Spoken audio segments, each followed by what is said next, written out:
Buongiorno. Allora, dove stiamo andando oggi? Siccome per la prossima estate ho intenzione di percorrere un cammino abbastanza importante, ho bisogno di allenarmi sulle camminate, sulle lunghe distanze. Quindi, siccome vivo sulla via Francigena, precisamente a Formello, ho deciso di partire da casa e arrivare a piedi a San Pietro, percorrendo appunto la via Francigena.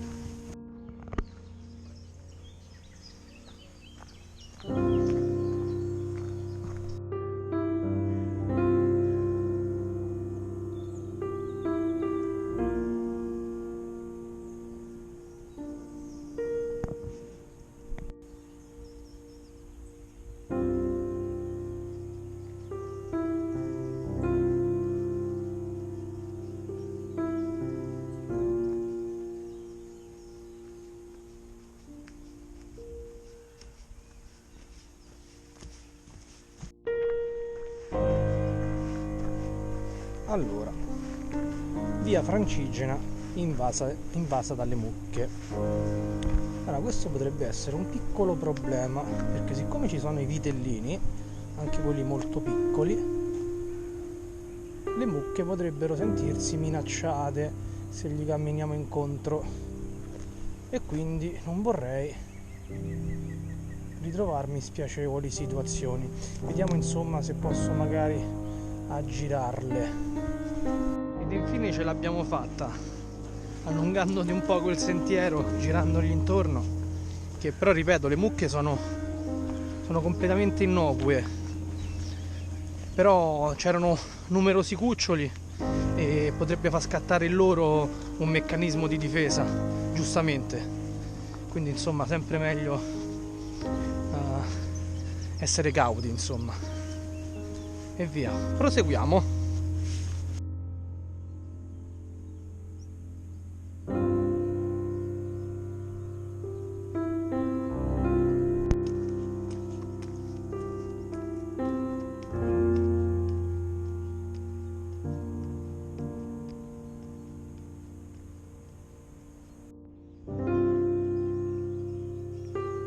Allora, siamo giunti ad un bivio dove, andando a sinistra, percorriamo l'itinerario della via Francigena come predisposto, mentre invece a destra c'è un sentiero alternativo che dalle indicazioni ci fa risparmiare una mezz'oretta.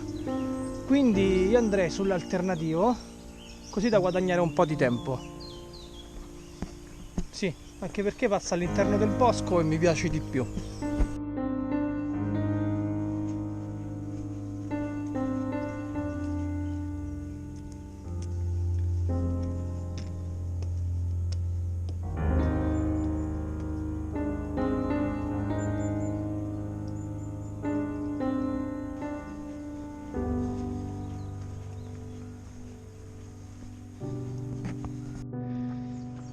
Percorrere la Francigena mi sta ricordando molto la strada per Santiago, il cammino di Santiago, che l'ho percorso nell'estate del 2017, perché poi i paesaggi della Spagna, molti paesaggi della Spagna sono molto simili ai nostri, quindi c'è molta similitudine.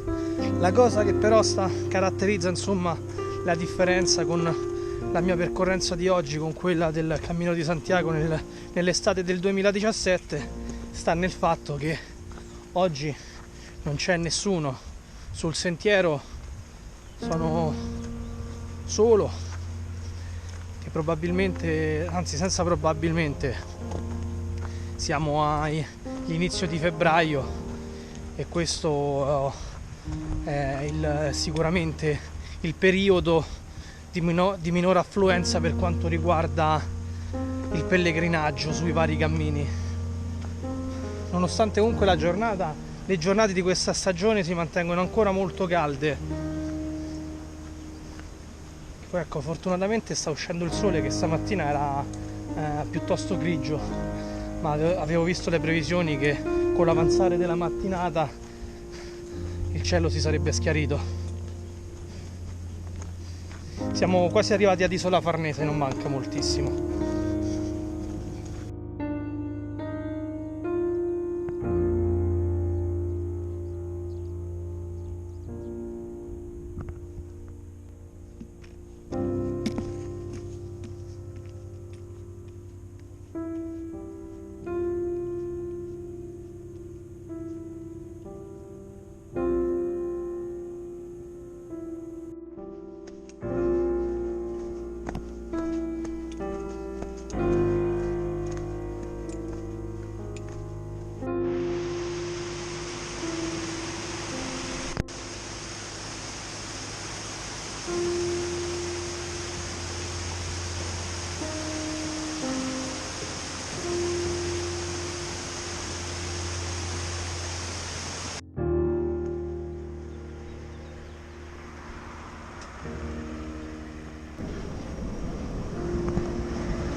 Siamo alla Giustiniana e siamo circa a metà del percorso prima di arrivare a San Pietro.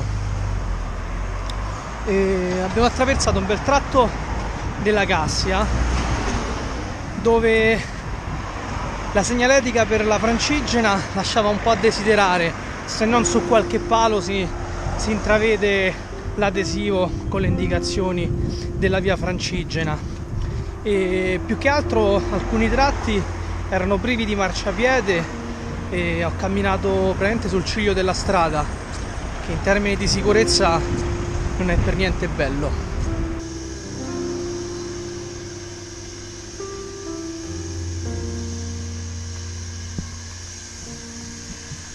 Arrivati sulla Cassia,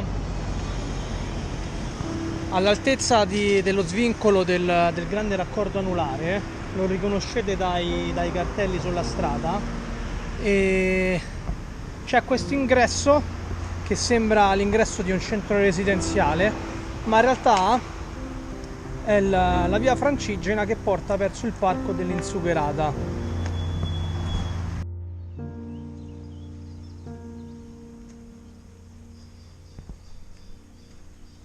Bene, qui probabilmente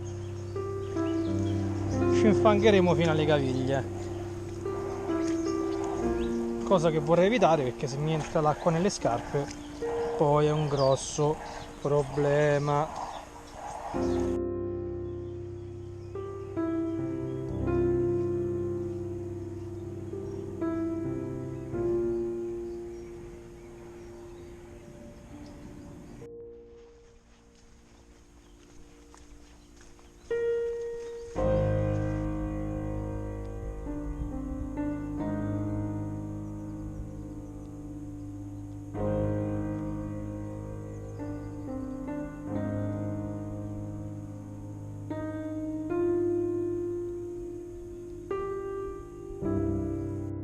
Usciti dalla riserva dell'Insugherata, che si vede da qua, c'è subito una bella salita su asfalto che ci porta su questo spiazzale, e poi subito ci sono altre indicazioni per la via Francigena. Siamo a 23 km e 6, non manca tantissimo.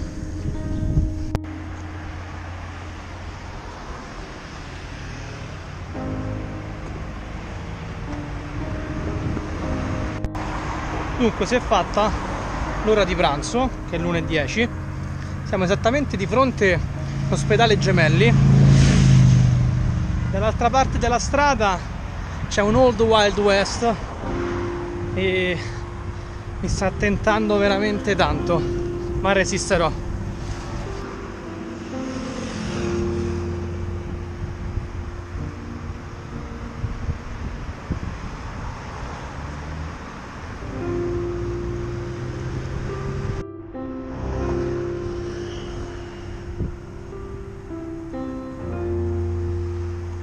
Allora, ho pranzato con un bel piatto di pasta con i broccoli, così da rifare un bel carico di carboidrati per affrontare gli ultimi chilometri prima di arrivare a San Pietro.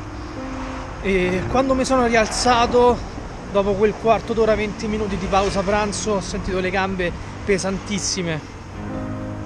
Però ecco, adesso avrò fatto i primi 500 metri e già si sono sciolti. I piedi sono leggermente doloranti.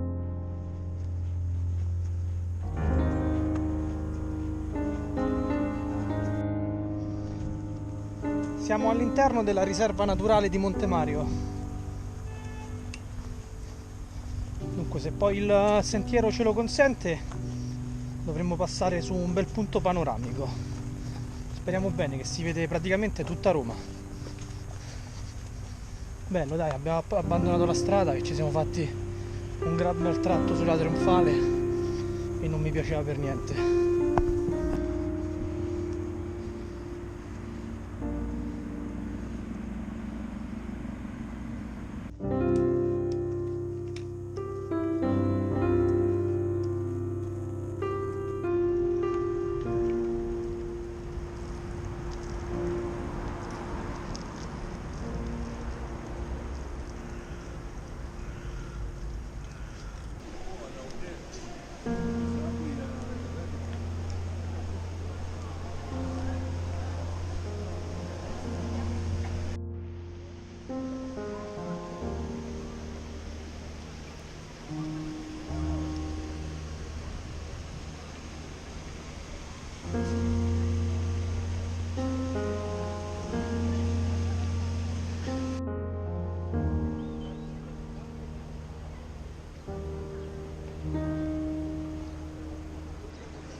Allora, dopo 33,87 km si conclude questa via Francigena da Formello a Roma Piazza San Pietro. Alle mie spalle la cupola di San Pietro e è stata tosta. È stata tosta gli ultimi 5-8 km. Dalla riserva di Monte Mario, dalla discesa della riserva di Monte Mario, ho iniziato ad accusare un po' di stanchezza. E di testa stavo molto bene, stomaco tuttora molto bene, le gambe però le sento stanche, gambe e piedi. Però insomma una lunga camminata, era tantissimo che non la facevo e sono andato più che bene. Hanno risposto meglio di quanto mi aspettassi, sì. E a parte poi qualche tratto che la segnaletica non era chiarissima, che però insomma poi conoscendo Roma sapevo la direzione da prendere, quindi non ho avuto grosse difficoltà. Però immagino che magari chi non è del posto, un turista, una persona soprattutto viene fuori dall'Italia, potrebbe avere delle difficoltà in alcuni punti, soprattutto perché ad esempio prima di entrare dentro la riserva di Monte Mario non sono riuscito a seguire precisamente il percorso della via Francigena e mi sono ritrovato a percorrere un pezzo di via Trionfale proprio sul ciglio della strada, che non era proprio il massimo. E detto questo, adesso sono le 15:40, io per le 6 devo stare al lavoro circa, così ho il tempo anche di farmi la doccia là, che non è che mi posso presentare così che puzzo come un capriolo, e null'altro. Ottimo, alla prossima avventura.